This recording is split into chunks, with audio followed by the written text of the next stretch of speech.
How does a nation teetering on the brink of becoming a failed state restore its legitimacy? Welcome to a special edition of the France 24 debate. Fed-up Haitians have been marching, speaking out in the streets and on social media about gang rule in the America's poorest nation. Citizen journalists and our fact-checkers from France 24's Observer's website have put together a documentary we're going to show you.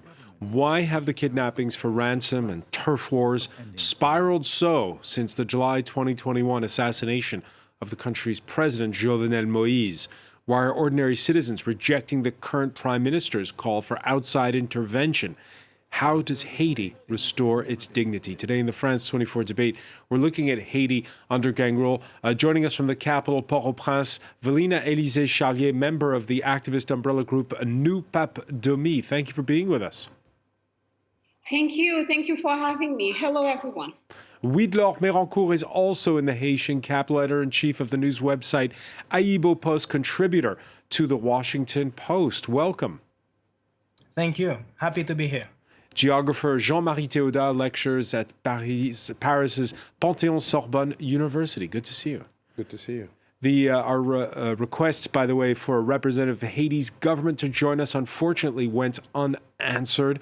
The France 24 debate, where you can join the conversation on Facebook and Twitter, hashtag F24debate. Before we go to our panel, let's first turn, though, to Derek Thompson, editor-in-chief of the France 24 Observers. How did this project come about? Well, the Observers is a collaborative journalism project, so it's built around our network of amateur contributors around the world. And we have observers in Haiti whom we've known for 10 years, and they told us that things right now are worse in Haiti than they've ever known. So we asked them to tell us more about what it's like with the gangs taking over much of the capital. And they were afraid to talk to us. They've talked to us for years. They're afraid now. Their friends were afraid. They said, yes, we know someone in Cité Soleil, which is one of the neighborhoods that's been taken over by the gangs, but I'm not going to put you in touch with them because it's too dangerous for you to talk to them. The gangs are very, very dangerous. They're very violent. They're well armed. They killed 300 people in Cité Soleil in just a 10-day period back in July alone. So it's very, very bloody. So we did find some Haitians who were willing to talk to us. We did everything necessary to protect their identity, to make sure the gangs can't find them. These are brave people who wanted to say what it's like living with the gangs in their city.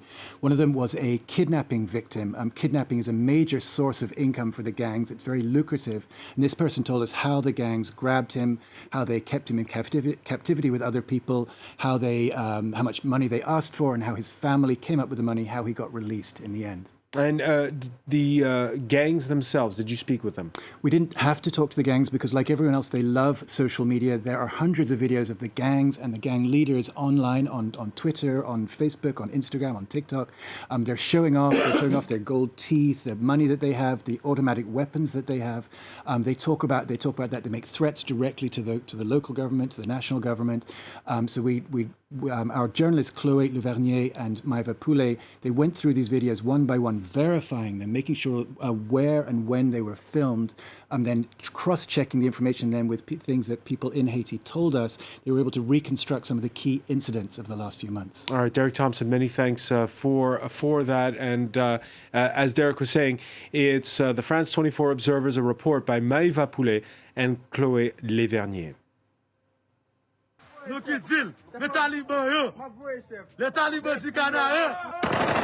Assault rifles on city streets. Men stopping cars, checking documents.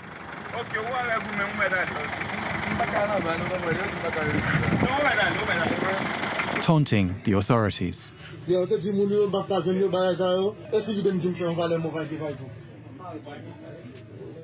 This is Haiti today. More than 150 gangs acting as they please. Most of the gangs are based in Port-au-Prince, the capital. They control large parts of the city, including the major arteries. They have blocked access to the main oil terminal and the law courts. Massacres, stray bullets, kidnapping. The biggest victims are ordinary Haitians.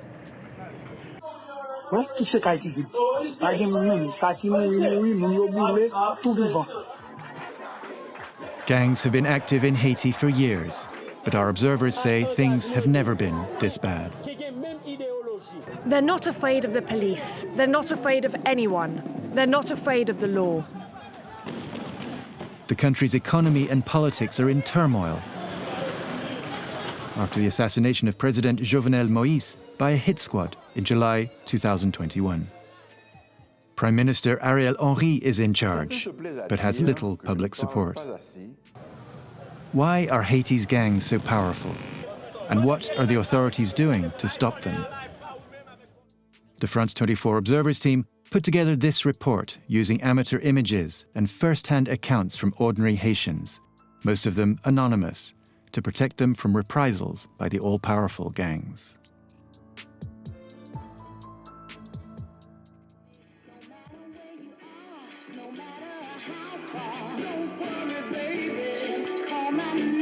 Classic soul, two sisters dancing along.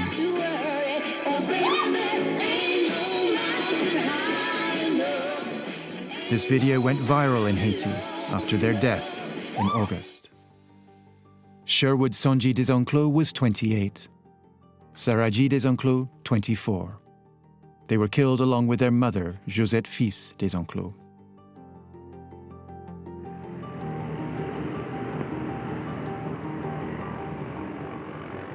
The killing happened in a suburb of Port-au-Prince. They were killed on their way to a university. They came under attack by a gang known as the 400 Mawozo, the 400 Mawozo.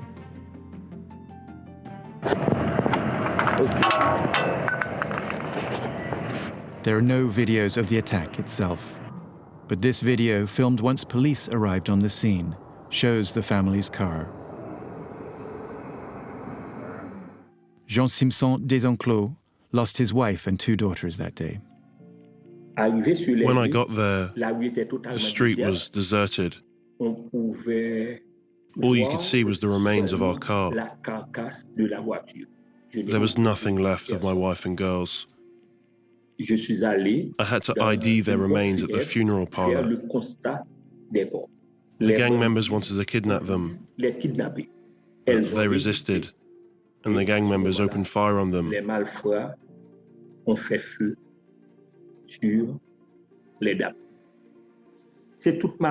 My whole life went up in smoke. My whole life.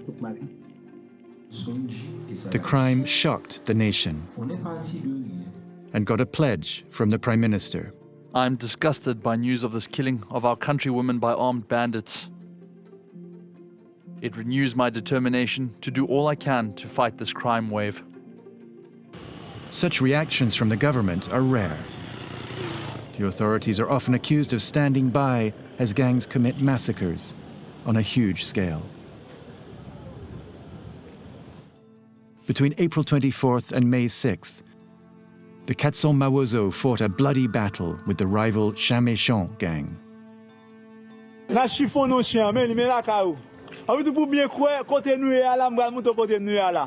At least 191 people were killed in 2 weeks, 3/4 of them local residents. Survivors fled. Monday night, the shooting was constant. We decided to leave on that Tuesday. The police came in just after we left. In the Cité Soleil neighborhood, there was fighting from the 7th to the 17th of July between 2 coalitions of gangs. G9 en famille et alliés, the G9 family and their allies, led by a former police officer known as Barbecue, and the GPEP coalition, led by T. Gabriel, Little Gabriel. More than 300 people were killed. Residents fled because of the violence and the accompanying shutdown that left their neighborhood cut off.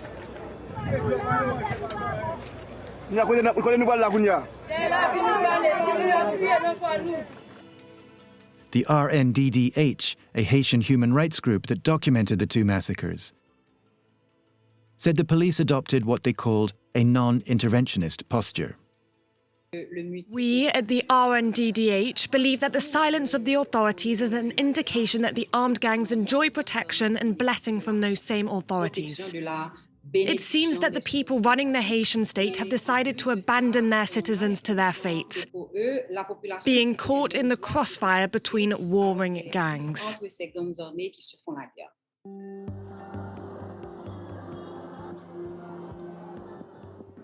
Qui date où tu prends balle là? 3. Qui la joue? 15 ans. Qui soit à faire dans le moment où tu prends balle là? Pas de ma descendre. Je sorti pour un bail dans le dos. On marche escalier? Oui, je sorti pour un bail This dans le dos. teenager was hit by a stray bullet. She was interviewed by our observer, one of her neighbors in the Solino neighborhood. There's no actual fighting in Solino, but there are often stray bullets from fighting nearby. Some people hide under their beds to protect themselves from bullets that come through their roofs. Most of the roofs are made of corrugated iron, and bullets can get through easily. Residents of Solino have been injured and even killed. One of my friends was lying in bed when he felt something hot fall on his leg. He saw it was a bullet. When he tried to find where it came from, he saw a hole in the roof of his room. A few days later, we were hanging out in the street, having fun, when we heard a noise and found another stray bullet on the ground. We showed photographs of the bullet to an expert in ballistics, and this one. High-velocity rounds that can kill at 1 kilometer. They are intended for military weapons. The gangs proudly show off such weapons on social media. Here, an M16A2. And here, a Kalashnikov. The gangs are better armed than the police. When there are confrontations between the gangs and the police, it's generally the police that are killed. And most of the time, the police are forced to retreat. US restrictions on arms sales to Haiti mean the police are often outgunned. They also suffer from poor staffing levels and corrupt links between certain officers and the gangs. As for the gangs, weapons are easily available on the black market, most of them from the United States. And the gangs have plenty of cash. One of their main activities is kidnapping for ransom.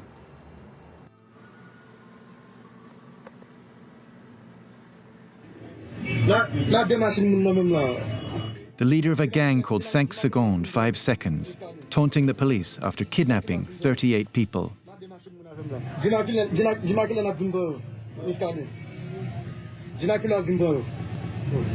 One of our observers, whom we'll call Patrick, was kidnapped in the west of the city.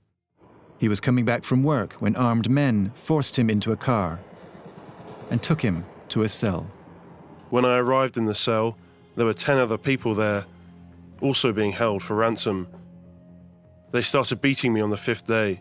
They even put a gun in my mouth. There were constant threats. I was scared they'd kill me. Between January and September 2022, 755 kidnappings were recorded in Haiti. They're a regular feature on social networks, posts letting friends and family know a loved one has been kidnapped. People from all neighborhoods and all segments of society are targeted. I had to make an initial payment in dollars and in the Haitian currency, gourds. Then another payment, this time in dollars only. It wasn't $10,000 or $20,000 or even $50,000, no, it was a lot more.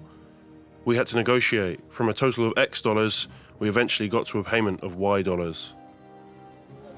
Patrick was freed after spending more than a month in captivity. Like other kidnapping victims, he declined to say exactly how much was paid for his release. Many kidnapping victims turn to their family and friends for help.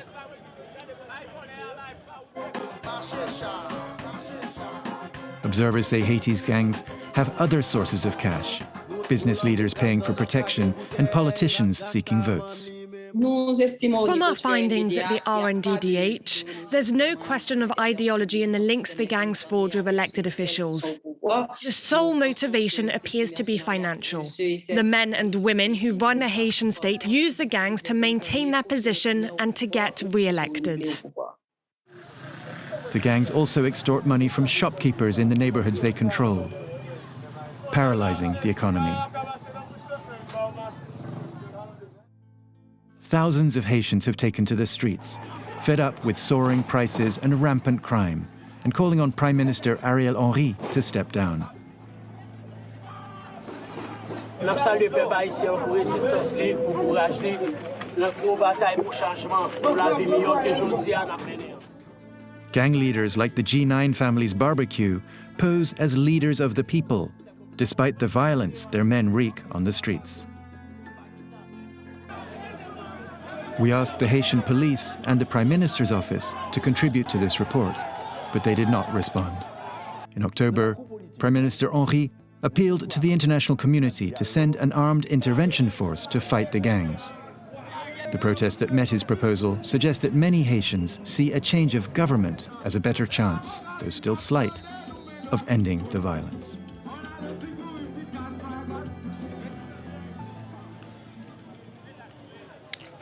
Jean-Marie Théodat, a couple of poignant moments in that report. Obviously, that widower who lost his wife and his two daughters, but also those images at the end of people defiantly taking to the streets. The problem is that Haiti is now kind of a black hole that takes everything really to a dead end that we really don't know where it's leading. Because it's not just a problem of civil rights, it's a problem of social violence, such violence that we have no control on it. And now there is a total collapse of the... How do you explain it? This is something that we have to, to consider observing what has been done for the last 10 years, finally, because the last news that we're working on is that the two major figures of the political landscape in Haiti have been accused of being engaged in the traffic of drug in Haiti. That means, to the bone, this country is totally corrupt, and this is that global corruption that can explain that global collapse of the country. Verina Elise-Chalier, you were warning us when you spoke to us in the wake of the assassination of President Jovenel Moïse in this very show. When you think back to July of 2021 and the way events have unfolded, what could have been done differently? Well, we could have for once have a different government because it is still the same PHTK regime and their allies that are in power. So the same people for the past 10 years that have been leading this country to chaos, they are the same leading us. I was very frustrated while listening and watching the report by the two comments that the police did not contribute to the report and the government did not contribute to the report. In fact, in reality, to us in Haiti, they're in hiding. They are probably just like us, the citizens, in self-imposed house arrest because they have fed the gang violence and the gangs so much. They have given them so much power over our lives that now the gangs have emancipated and they cannot do anything.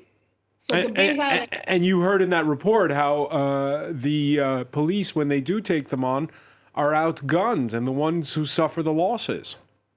Exactly, and where are the guns coming from? Most of the guns coming into Haiti on the black market are coming from the United States of America, and the rest is coming from the Dominican Republic. So what's happening in those countries? What are they doing to help Haiti? What are they doing at their borders? How is it that there are so many weapons and so many ammunitions, war weapons in the market? And still, we still have the same government from the states or the international community providing unconditional support to the de facto government. The same government that we've been having. And I always remind people of that. There wasn't a coup in Haiti. The same mafia who's ruling Haiti, they got rid of their mafia that was in power and they put another mafia in power. It's total impunity in Haiti. It's total corruption in Haiti. And there is a mafia that is holding all of us hostage. Our lives are nothing to them. We'll be asking our panel, picking up on your point and asking how to take those guns away. First, so let's start with, let's also talk about, there is a measure of good news this week. The capital's main oil terminal, which had been under criminal control since September the 12th, Now it's back up and running. There have been severe fuel shortages. This taking hostage of that oil terminal had halted deliveries of drinking water, key to fighting a cholera outbreak. We can finally breathe because the fuel shortage paralyzed the country. Today we can find some fuel, so it's a bit better. Now, to hear authorities tell it was thanks to a police operation that the oil terminal was freed. But for Jimmy Cherizier, a.k.a. Barbecue, who you saw in that report, the move by his gang was voluntary. I want to let the population know that the decision to take gas out was not the result of a negotiation with anyone or with Ariel Henry. Widlor Mérancourt, what do you make of that oil terminal first being under criminal control for 2 months and now no longer the case? Well, what's happening in this terminal, Val, is symbolic to actually what's happening all over Haiti today. We are observing a total breakdown of, of the country, where the state, as an entity, does not have any control whatsoever on what's going on in the country. The state is saying basically the police officers took this terminal, but I have colleagues, including in CNN, who are reporting that actually it is because there was high-level negotiations between the government and Jimmy Cherizier, and that leads, to this. And you have Jimmy Cherizier giving his version. But bottom line is, Jimmy Cherizier was able to hold to his position since the 12th of September. He held the country hostage, and he held the country hostage. Hospitals could not function. Many institutions had to close, and more businesses went, bankrupt because of his actions. And actually, some people died too because they could not find, healthcare services. So it is a situation where you don't have a parliament. 1/3 of the Senate actually is working, but you have, like somebody said it before, the head of the Senate is accused of drug trafficking and murder by the United States. You don't have a justice system that is working properly. The government cannot provide security, and you have an executive branch that is, being contested by the people, but also by. All right, we seem to have lost the connection there. I'll pick up on that point with you, Jean-Marie Théodat. We'll try to reconnect with Widlor. So if, as he's describing it, the reason the oil terminal is back up and running is the result of a bargain, what could that bargain possibly be? The only idea that this guy accepts himself to retreat from the terminal is a sign of the incapacity of the state, of the government, to really control the situation. That means he is really in charge of the country, and this we know it from the beginning. So the country is totally ruled by the gangs. So what about those street protests then? The street protests, but do they have an impact? But we also have to put all this in a global scale and say that Jimmy Cherizier is giving himself the image of a kind of a revolutionary. He's the new Che Guevara in Haiti, but this is totally fake because he's just corrupting the very idea of liberty, of dignity that these people really need. But he's corrupting everything. Does he have a following? Do there are the people who admire him the way they admired Charles Taylor when he was looting Liberia? This is exactly what we call a feudal society, where those people who are around him are those who take advantage of the kidnapping, people that are just corrupted, just like he is. But this is not the majority of the city. This is not the majority of the Haitians. Earlier, we heard Valina saying that the problem is all those weapons flowing into the country. Last month, the Haitian Prime Minister asking that international partners to immediately deploy, quote, a specialized armed force in sufficient quantity.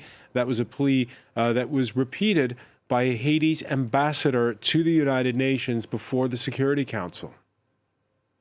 In this sense, the request of the Haitian government for massive support in the form of a specialized force that will come to aid the National Police of Haiti deserves careful consideration from members of the Council. So, Valine Elise Charlier, how to take the guns away? Do you bring in an international force to do it? Historically, any international military intervention in Haiti did not provide results. They did not provide the expected results. So I don't see what's different this time. Expect that the violence is way more than it was before, and expect that when the international forces are in Haiti, they do not address the root cause of the situation. The police that we have here today in Haiti that cannot provide security to Haiti, let us remind everybody that it was tailored by the United States of America. It's been funded by the United States of America.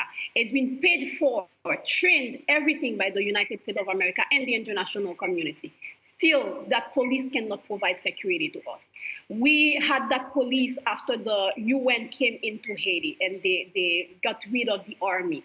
That's when the police came in. After years of foreign interventions in Haiti, still the situation is worse. So everything that they came here in Haiti and they say that they would address, nothing was done. The situation only got worse. So what is different this time around? What is a military intervention going to do to address the root cause, to address the real problems, to address the fact that gang violence is very linked to the politics and to high-profile individuals, both in the economic and the politics sectors that are financing and benefiting from the gang violence. Let us remind everybody that last year, Barbecue did the same scenario. He held Vahwe hostage because the government wanted to increase the fuel. And this year around, we're seeing the same situation. Last year, we had Barbecue holding Vahwe hostage for a couple of weeks. And this year, it's for 2 months. So the next time that they want to put an increase on fuel or they want to come and rip us off, Barbecue will hold hostage the city for 3 months. So it is the way of governance, and this is what needs to be addressed. The government in Haiti is doing state terrorism, and that is the real problem. And if we do not address the root cause and we do not address the real problem, all we are doing is putting Band-Aid on an already dying body, because Haiti is dying. So let me put it to Huidlor Mérancourt here. Is it change the government first or disarm the gangs first? In what order do you go about this? Well, it's a difficult question to answer. Whether you change the government, I don't think the root cause of what we have will change in terms of these gangs. They are armed. They are heavily armed. They have, like the report that we saw before this panel showed, they have, guns that you only see in war situations. So it is clear that changing government won't automatically, bring a solution. However, most people I talk to, including analysts, they say to you, there is a real problem when you have in the government people who actually have credible allegations that, for instance, the prime minister participated or allegedly participated in the assassination of the president in July last year, or his name is in multiple reports.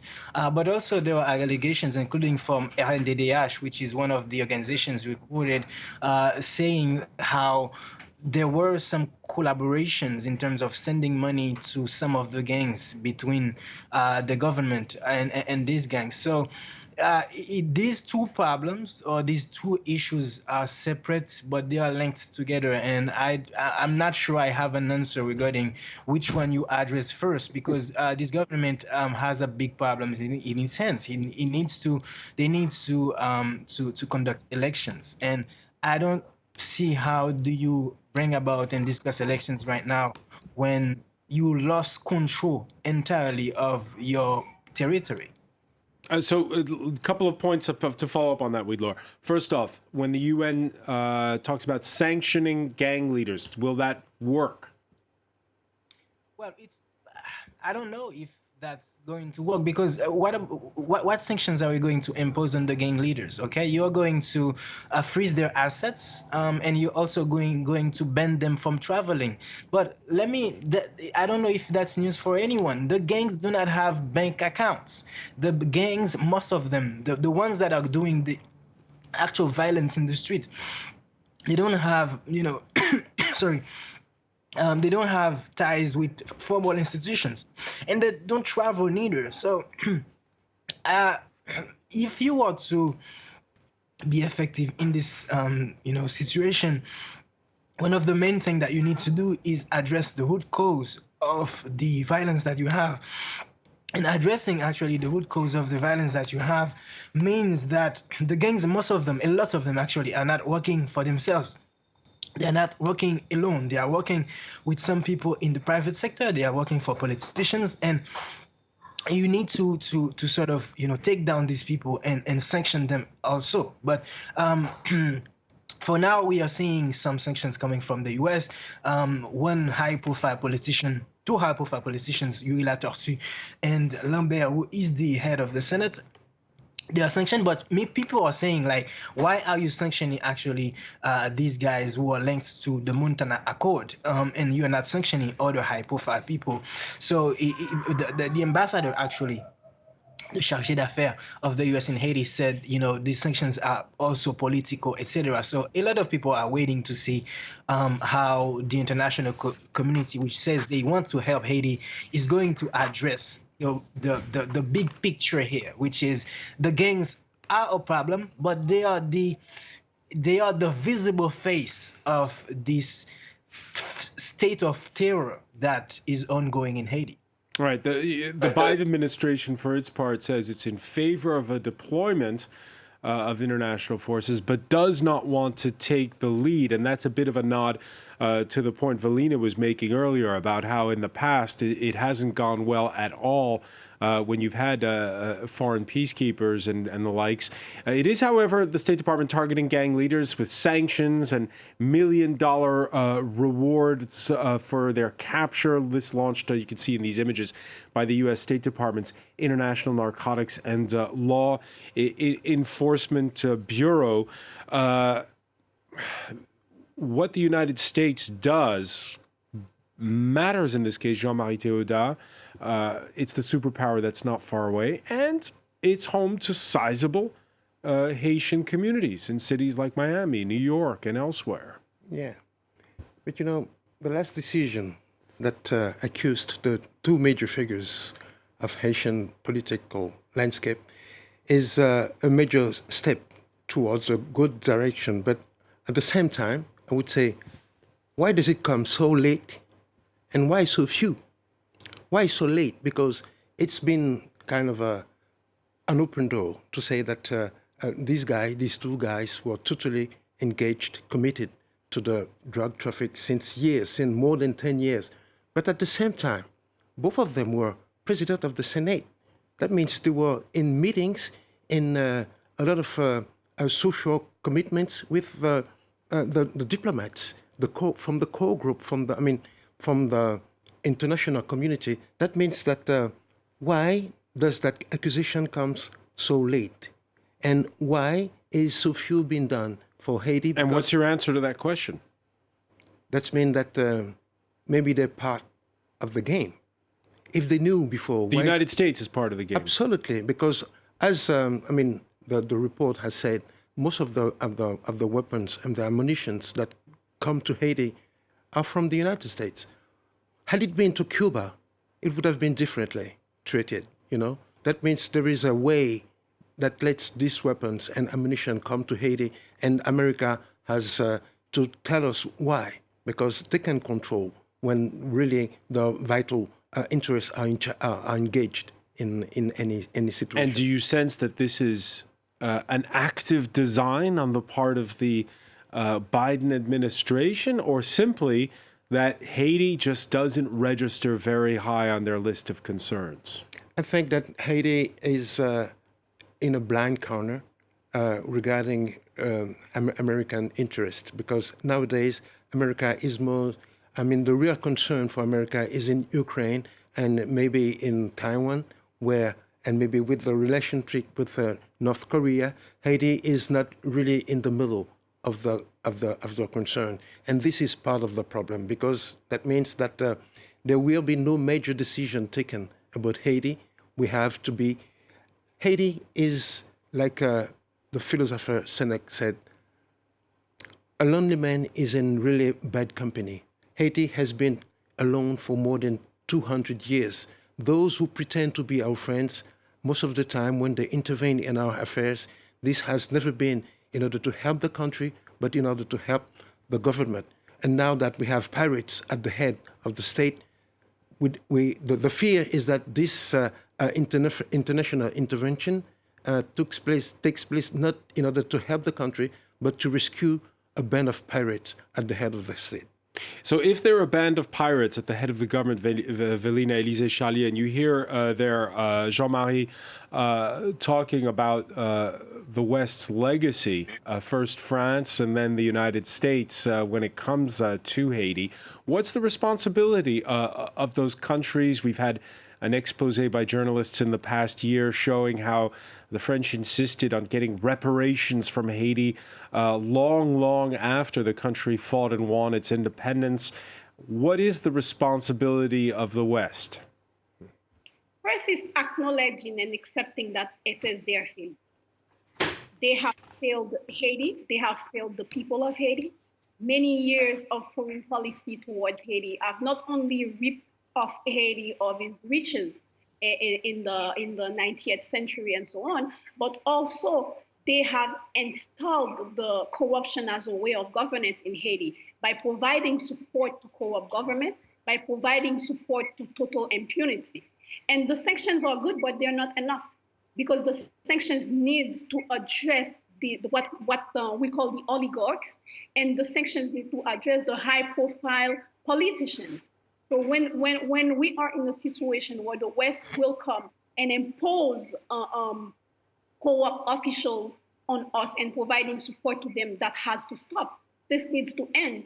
We have to come to a point where it's not only cooperation that serves their best interest, but it is cooperation in a spirit of mutual respect and in a spirit of repairing all the bad that was done to Haiti. So it is a matter of really the West acknowledging and accepting that they have failed Haiti and stole from Haiti and installed corrupt government and supporting corrupt government. And they also must understand that we need our sovereignty back. Putting people in power by tweets or providing unconditional support to government that are increasing fuel by 128% overnight has to stop. It must end. Why is it that this would never be acceptable in the West, but it is acceptable in Haiti? Why is it that this? Yes? I was going to ask you, what can citizens of Haiti themselves do in this instance? What's their responsibility?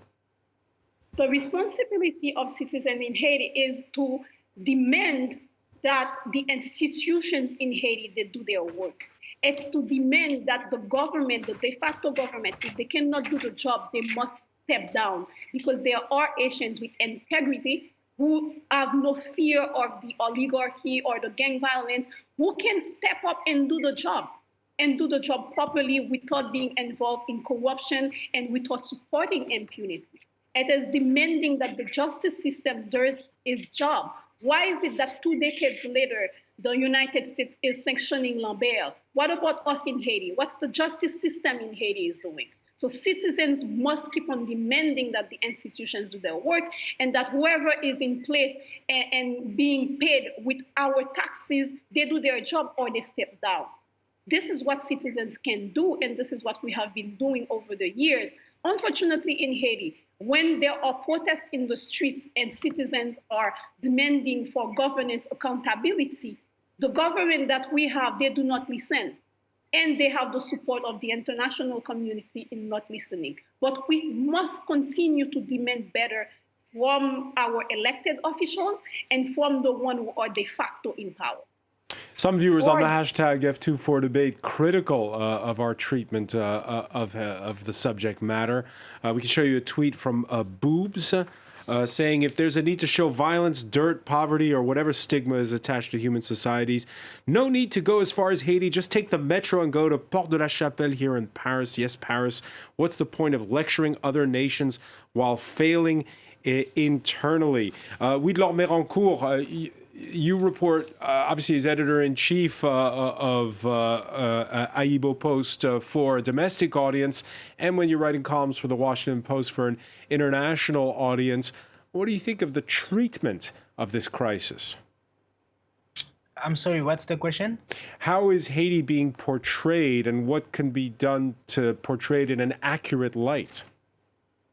Well, I think there is a problem of a single story. As Chimamanda Adichie, the Nigerian author, says, when it comes to Haiti. I think for years, actually, we've had this single way of seeing Haiti, which is through the lens of a catastrophe, floods and disasters.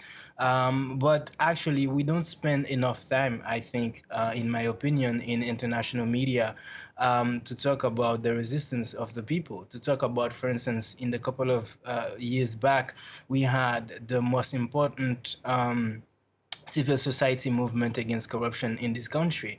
We don't talk enough about these figures who, despite everything, despite the situation, are trying to live inside Haiti and to redress their own countries. We don't talk enough about people who brave the cholera epidemic, who brave the gangs to go and teach people, because they believe in education. So, of course, the country is not in its best shape. More than 100,000 people have been displaced by gang violence, 83% of them by gang violence. We have major issues, including this cholera epidemic, which killed dozens of people.